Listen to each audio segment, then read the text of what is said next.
These are our tornado pods. We have 16 of these, and these are used to measure temperature, relative humidity, and also the wind speeds at 1 meter above the ground, because that's our radar is not able to see at the ground, so we kind of use these to get the ground measurements, and then we can kind of translate what's happening at the surface and then using the radar just above the surface.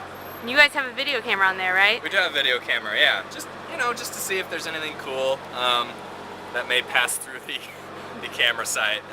It'd be a neat video. Deploying the pods, we want these hit by a tornado. Our goal is to line them up in a row, and hopefully the tornado will pass through that array of pods that we have set out. Once again, we can use that as the radar scanning over the top of all these pods. We can translate the winds at the surface and then the winds above the surface.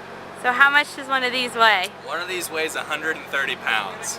Pretty heavy. Yes, it definitely takes 2 people to deploy, without a doubt.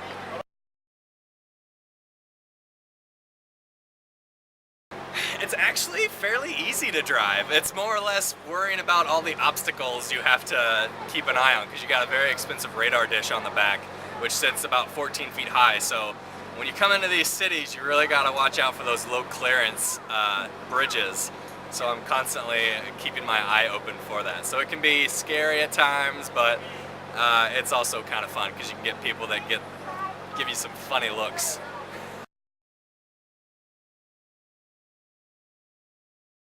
Well, it's mostly driving through the core of a storm to get out in front of it, because when you're in the core, you're driving through the heaviest part of the rain, or you'll run into hail occasionally as well.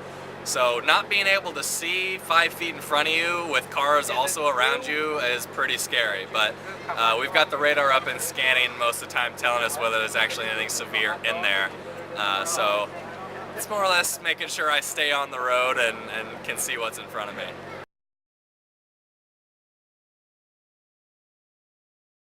I've always been a weather nerd. I love weather. It's also fascinating. I'm very curious how it works. And with tornadoes, there's still a lot of unanswered questions about tornadoes so it's fun to be around people and also be a part of helping to try and answer those questions.